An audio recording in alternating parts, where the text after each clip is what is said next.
Let's talk a little hoops with my man Brenden Whitted at HU Cosell on Twitter, part of the League Pass Lair. And he's hogging up all the airtime, and I appreciate your time, especially on short notice. You and I talked on Friday about this series after Game 1 on Thursday. And we talked about how Boston got these great performances from Derek White, who played, I thought, very well again yesterday. Marcus Smart, Al Horford, neither of those guys contributed anything offensively. And we thought, man, if Jayson Tatum and Jaylen Brown just get their stuff together, this series is going to be more problematic for Golden State. As it turned out, Jayson Tatum got right. He was great, but Golden State figured something out, even without Klay Thompson. Steph Curry didn't get off to the same start, but he was pretty doggone good. But they got Jordan Poole, and I thought Andrew Wiggins gave him a lot as well. What did you see? They were more aggressive defensively. And part of that was just the Draymond Green talked about it after the game, setting a tone defensively, like turning it up early. We mentioned Horford and Marcus Smart and Derek White and how well they shot. Yes, they shot well, but they were also getting some wide open looks. Like they were getting clean looks. And even for, average to below average 3-point shooters, if you give them those kinds of looks, those kind of practice 3-pointers, and you do it consistently, you're going to get burned. So in the first game, they combined for 65 points on 22 of 34 shooting, right? And so and when I came on, I was like, there is not a chance in the world that is ever going to happen again. Right. And it kind of it came a little bit, it regressed back to the mean. So they went after going for 65 in the first game, they go for 16 points on 6 of 33 shooting. And part of that is the fact that you talked about Tatum. And I talked a little bit on Friday about I thought they overhelped a little bit on him, and he made them pay 13 assists in that first game. So, yes, Tatum shot the ball much better and was a better scorer, but only had 4 assists this game and 4 turnovers. And so, yes, he scored more, but I think that Golden State is willing to live with Tatum having those big games. Brown contributed 17, took a lot of shots to get there. They're willing, I think, to have them play that way. If you're giving guys open 3-pointers, you're going to lose. You can't just give an entire team open looks. And so if it's between, hey, Tatum might go for 30, but you're going to keep the assist down, and Brown might go for 20 plus, but he's going to be inefficient in doing so. I think they're much more willing to do that than to give complete free reign to everybody else. One of the things that you and I talked about on Friday, you and I both agreed, if Gary Payton is available, DNP coach's decision, and he didn't play, well, then he's not really available. Right. Don't we look like idiots today? Because you and I were on board with the same thing, because I thought Boston got off to a pretty good start in this game. They were ahead by, 8 or so points. And then I thought Curry was basically the only starter left on the court. Actually, Looney was still on the court. So Curry and Looney are the only guys out there. They bring in Payton. There was a bunch of guys that where's the offense coming from if it's not named Curry? And the answer was Curry.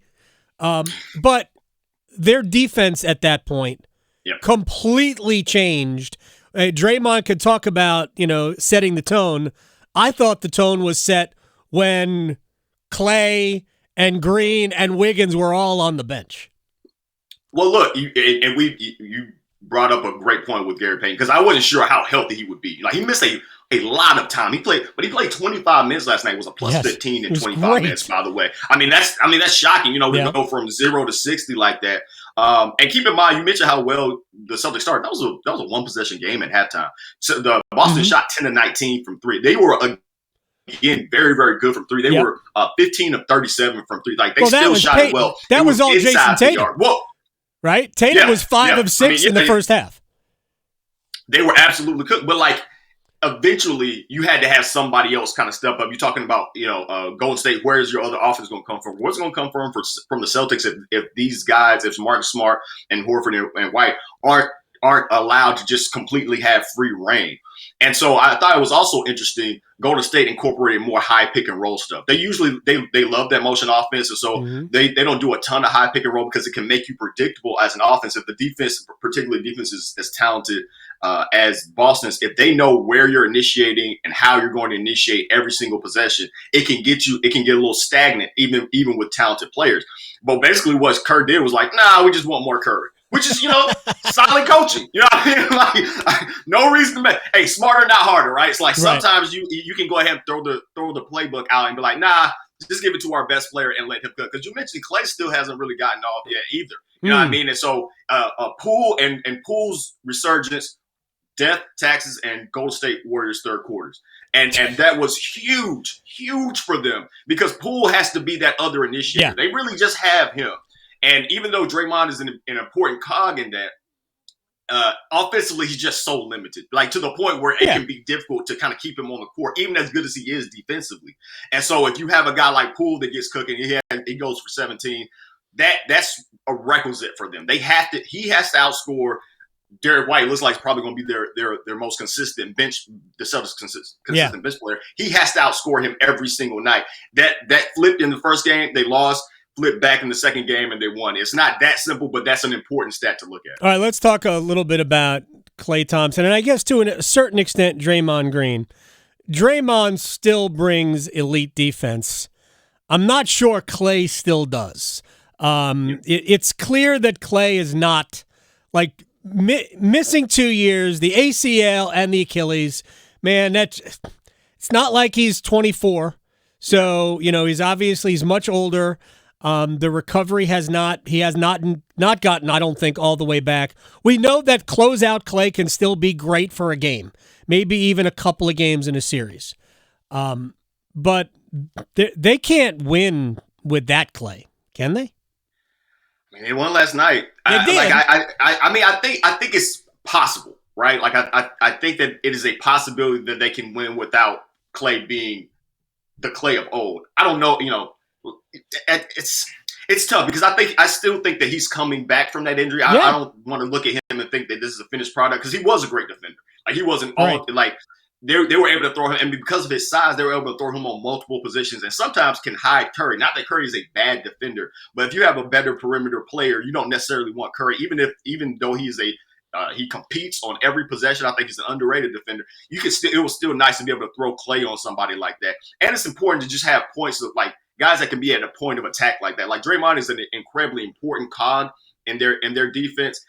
I still wouldn't say that he's a point of the attack defender, right? Like he's still, he's limited athletically. Yeah. Klay is limited athletically now at the same moment. So that their team defense has taken a step back a little bit. And I thought that they kind of got exploited with some of that stuff in game one.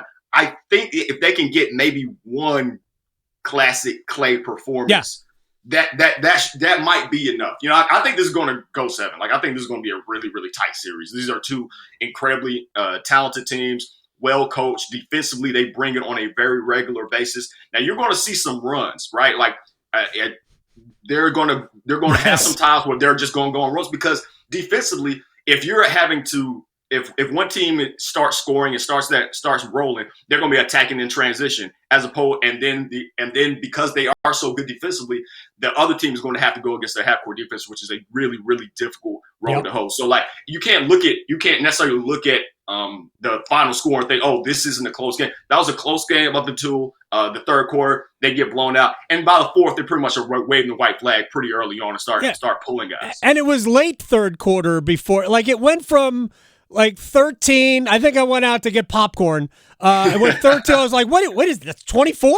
How did that happen?" So yes, it was a very competitive game, and it could have gone either way midway through. And all I was thinking was, hey man, didn't Golden State have a big lead in the in the third quarter in game one, and it went away, but they weren't giving up 20 some odd point lead in the fourth. Two very quick things for Brenden Whitted at HU Cosell on Twitter. The first is, what did you think about not giving a double tech in the Grant Williams?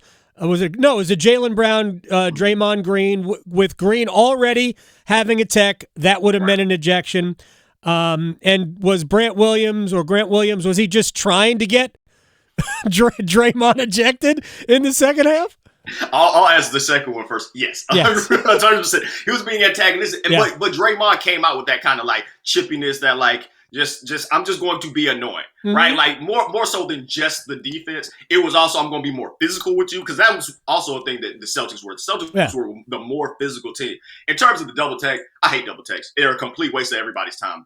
If somebody's at fault, one person or the other. You giving out two texts like this is like grade school, like you were bad, but you were bad. No. Somebody's right and somebody's wrong. Otherwise, let's play. Like let's get this thing going. We don't need to go to review for everything. I'm with we you. Don't need to double take. Like no, man, let's play. Like, there wasn't anything there either. There was nothing there. Like this is the NBA Finals. God. Like yeah, people are a little bit chippy, bro. Like yeah, there are a lot of things on the line. I'm gonna have a little bit of spice to me. Let me cook. Like this is right. This is what we came for. Ain't nobody coming to see referees doing nothing. Like let's let them hash it out on the court. It was as you mentioned, no punches were thrown, no big. Gosh, it was nothing. I appreciate. I thought taking away the tech from Jordan Poole earlier in the game, I thought that was the right thing too. There wasn't anything there, like certainly not worthy of a technical foul. Final thing has nothing to do with the NBA Finals. Okay. It ain't going to happen for the Charlotte Hornets. But how good a coach is Quinn Snyder? I think he's really good. It fell apart so awkwardly for Utah. I think some of it was some salary cap stuff that how much they wanted to pay into luxury and even like their two stalwart players, that relationship seemed like it soured, according to a lot of reports. And so it fell apart so awkwardly, but I thought that they did a good job. I thought they were a really good regular season team. Right. Mm-hmm. I think in the playoffs, you get exposed a little bit. And this is with having one of the best performances that we've seen in terms of Donovan Mitchell in the postseason, really for his career, but definitely in the bubble. Oh, yes. But it felt like they were a piece away, 2 pieces away, trying to center your team around Rudy Gobert. I'm interested to see how that works. I think maybe he needs to be like a piece and not necessarily a linchpin because he's incredibly important defensively, offensively. He can certainly hurt you, and even defensively, people have tried to like space him out. I think he does a better job on the perimeter than he's given credit for. But it's tough to build around that team. I think it feels obvious that the writing's on the wall that it's getting blown up. It probably will. In my opinion, Snyder's a really good coach, but that team had no chance to advance because one of their stars is a 0 offensively.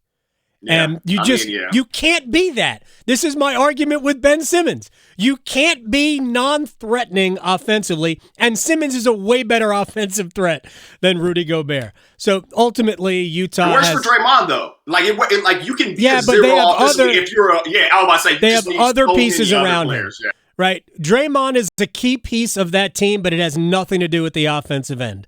It has everything to do with leadership. And obviously what he does on defense. All right, Brenden Whitted, we'll talk to you later on in the week, man.